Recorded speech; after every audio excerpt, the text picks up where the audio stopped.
So with this video, I just wanted to propose the question.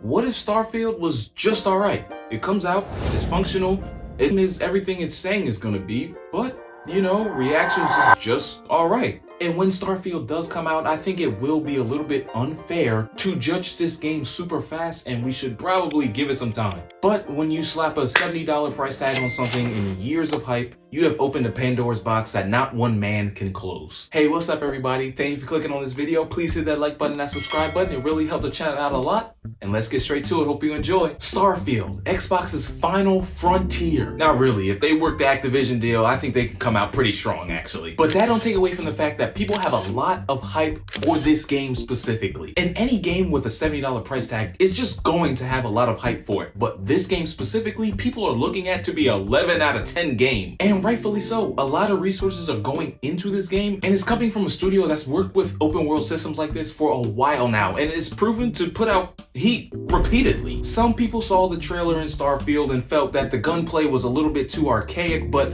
I don't hold that against the game because the gunplay isn't that big of a feature for this game, it seems like, from what I'm reading. They claim that the gunplay looked a little bit outdated, which I don't really see, but hey, they saw what they saw, I saw what I saw. The funny thing is, the president of Xbox himself had a subtly alarming thing to say about Starfield being an 11 out of 10 game, and how even if it is an 11 out of 10 game, he's not expecting it to convert people from PlayStation to Xbox, which may be true, which may be not true, but seeing it come from the president of Xbox at that time, I think it was a couple of months ago, it was a little bit off-putting. I don't know if he was doing that, to get positioning in the Activision deal, sympathy for Xbox, I don't know, but it was off-putting when I first heard it. Even though that was a little bit weird to hear from the president of Xbox, he doesn't really, I don't know how much he has to do with the actual game. The people who are actually making this game are uberly confident. They are oozing with confidence. The team went gold pretty fairly early. Going gold means a AAA studio is ready for launch for that specific game. So the game seems to be pretty much on schedule, and not only that, they're offering a 5-day early access to people who bought the premium version of the game. And if you think that that's not confident enough, they're offering a $300 version that's gonna come with real life, collectibles like a watch and stuff, but that's still pretty crazy to even offer a game up for $300. I mean, it's the first of a potential series, guys. Potential series. I think we could pump the brakes on the collectibles. And people who buy the $300 version, yes, and also the $100 version are getting early access, not beta testing, full-on early access to the full game. Let me read you a quote from the head of publishing at Bethesda, Pete Hines. He said, "Take a deep breath. I have an amazing team. We know what we're doing." So as gamers, not only can we rest assured that Starfield will come out, it will come out on time, but it will also be a pretty good product, and the people at least behind it believe it will be a good product. And the people who have reviewed it have said that they liked it, some have loved it, and some have said it's not just Skyrim in space, which is refreshing. But even with the biggest releases like, God of War or Zelda or Dead Space or Final Fantasy or Street Fighter, we don't exactly see all of the developers and everybody coming out being so forward about the game so outwardly like this a month before the release, before review codes have even came out for the game yet, before a majority of the review codes have came out for the game yet. It got me thinking, we don't see this much confidence, especially from the first of a series. Even the games I mentioned before, like God of War and Tears of the Kingdom, those were games that were following actual masterpieces. So it's fair to be upfront with your confidence on those games, but like I said, this is the first of a series. So with this video, I just wanted to propose the question,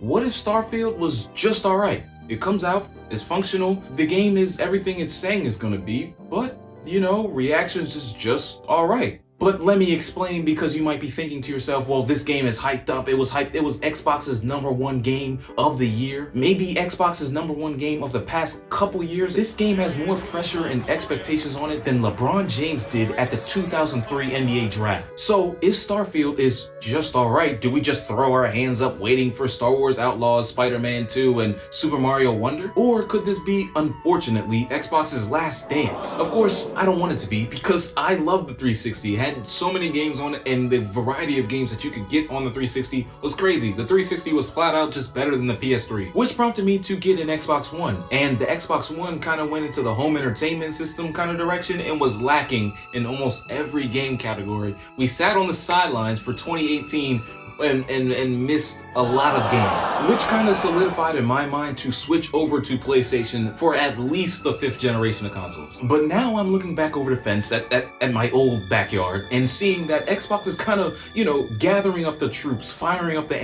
ammunition for maybe the next generation of consoles or the back half of this generation of consoles. So let me know what y'all think. Baldur's Gate 3 just came out, and disclaimer, I have to say this up front, I did not play it. I have not played it yet. I probably won't play it. I don't know why I said it like that. So I really don't know, but not gonna lie, everybody who has played it is loving it right now. That game is getting 5 stars and 10s across the board. And I didn't expect that after the whole, you know, rabid bear sex thing. Well, everybody's loving it except for some developers that are came out and said stuff on Twitter. I'm not calling it X, I'm calling it Twitter. Which, to be honest with you, I'm not totally surprised by it because that's a trend that has been happening over the past couple of years. Prominent employees of prominent gaming studios and Ubisoft are low-key sneak dissing games that have been overwhelmingly positively reviewed. Back in 2022, Elden Ring's graphics and user experience was critiqued by Guerrilla Games and Ubisoft employees. Baldur's Gate 3 set the bar too high because Lorien Studios is extremely massive and they have over, what, 1,500 employees? So the expectations are too high. And then, you know, the people that said that Tears of the Kingdom was lacking graphically, which I'll let that slide because it's understood. I mean, it's a great game. It just came out on an old console, that's it. It's not really the faults of the makers of the game themselves. But to reel it in and put it in perspective, not all gaming developers do this. Sometimes the powerhouses of competing industries aren't afraid to just show love and give somebody their flowers, which we need more of in the gaming community, especially if we're gonna get the bar raised on the lower standards of gaming. But in the gaming community today, you'll know in the first week, hell nah, the first day, whether the game is hot garbage with trash writing and written with blatant technical fallacies. Gollum, Redfall, Forspoken may have fallen into 1, 2, or maybe 3 of those categories. Or you'll know in the first day or week that a game is a new industry standard. Dead Space, Zelda, Baldur's Gate. I present it to y'all like that because what I'm trying to say is that people judge these games extremely quickly, especially when compared to how much time and effort was put into those games. In Starfield, Xbox's latest big host is putting a lot of stock into this next upcoming game in a completely stacked draft class. This is the NBA 2003 draft, the NFL 2004 draft, the WWE 2005 draft. That's the type of year we're having right now. And you know what they say? All in the name of capitalism, competition favors the consumers. But what they don't say is that competition also makes for some horrible losses, as we've seen this year. So what if Starfield is just alright? What if it's just alright? Well, there's a high possibility that just alright looks like a major loss when stacked to its very accomplished peers. So let's be honest, if Starfield is a 9.3 game out of 10, do you expect it to win Game of the Year? Honestly, no.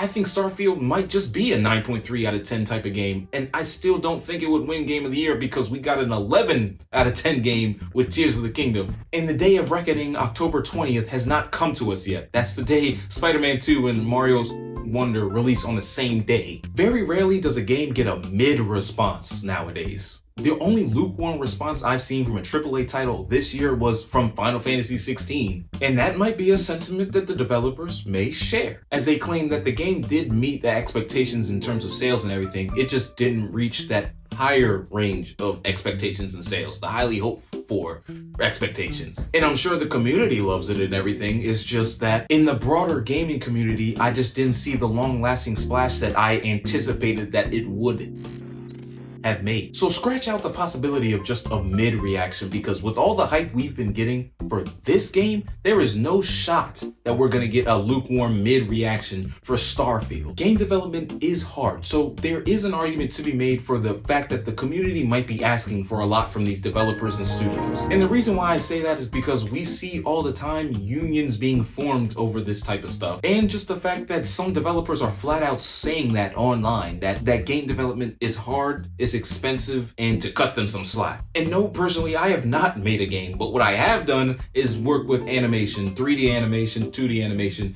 You should check out some of my 2D animations that are on the channel right now. You know, whenever you get the chance, just try and stop by and see it, what I'm talking about. You know, I got some more on my Instagram if you know you're interested in that too. But yeah, I tried animations, and animation itself is no joke. So I could only assume that making a game complete with tens, hundreds, maybe even thousands of animations in it. Yeah, that by itself is definitely a daunting task. So I do want to cut developers some slack in this cutthroat era we're in, where when judgment is passed on a game on release day. And when Starfield does come out, I think it will be a little bit unfair to judge this game super fast, and we should probably give it some time. But when you slap a $70 price tag on something and years of hype, you have opened a Pandora's box that not one man can close. So yeah, that's all I have to say. I'm super excited for Starfield, even though it may have seemed like I was not. I am still super excited for it. I don't think it's all right, but what if it is? You know, there have been a lot of wacky, unsuspecting things. I definitely thought Forspoken would have been better. I definitely thought Gotham Knights would have been better. I definitely thought Gollum would have been better. I mean, it's got the Lord of the Rings IP on it. So crazy things have happened in the 2023 gaming space. The stuff that's been happening all across the gaming community has been crazy. I mean, Dead Island itself was an anomaly. Nintendo comes out of nowhere with a whole new slew of games. Sega's releasing Sonic Superstars. Nintendo's flirting with a new console. So crazier things have happened. I just don't want Starfield to be on the bottom half of that crazier thing and get the short end of the stick. But yeah, if you like this video, like the video. And if you're staying to watch this long, you are guaranteed to like all of my other stuff. I have a lot of other videos just like this one, and guess what? Next week, I'll have another video like this one. I may have another one before next week, or whatever time in the future you're watching this. But I'm super grateful, super thankful to everybody who's staying this long. Please hit that like button, please hit that subscribe button. It really helped the channel out a lot. Spread love, give inspiration in all you do, and peace out. Welcome to the Crash Show. Take 2. You know, whenever you get the chance, just try and stop by and see it when I'm talking about.